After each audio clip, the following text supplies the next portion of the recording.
Ce jeudi 23 mars marquait la tenue d'une nouvelle journée de grève dans toute la France, afin de contester contre la réforme des retraites du gouvernement.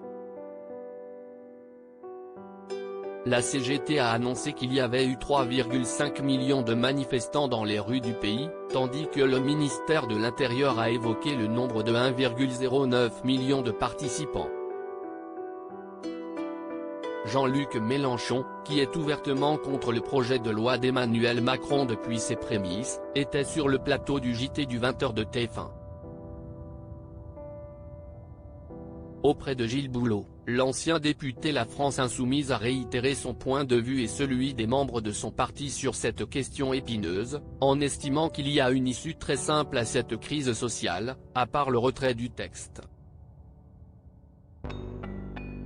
Jean-Luc Mélenchon a ainsi donné sa solution dans le cas de figure où Emmanuel Macron s'aperçoit qu'il s'est trompé avec sa réforme des retraites et qu'il cherche une façon de ne pas perdre la face. Il transmet le problème à ceux à qui appartient la sécurité sociale, c'est-à-dire au conseil d'administration des caisses de la sécurité sociale.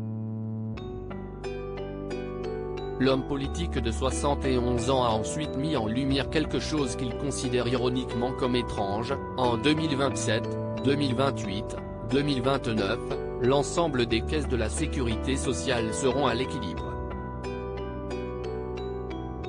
Donc, c'est une affaire de répartition entre les différentes caisses et il n'y a pas besoin d'infliger, je le rappelle, 2 ans de plus de travail pour les Français qui souhaitent avoir une retraite à taux plein, note de la rédaction.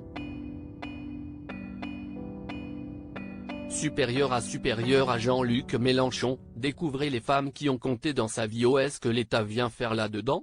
Sur sa lancée, Jean-Luc Mélenchon a affirmé qu'il propose au président, de retirer son texte et de donner le dossier à ceux dont c'est le boulot.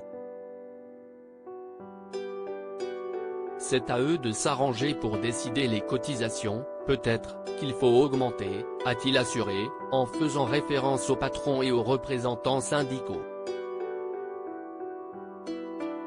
C'est à eux de le faire. Ils l'ont fait dans le passé, ils savent le faire.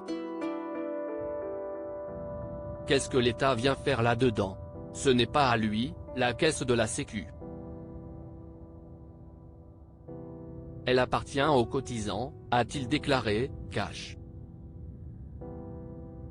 Article écrit avec la collaboration de 6 médias Crédit Photo, Capture Écran TF1.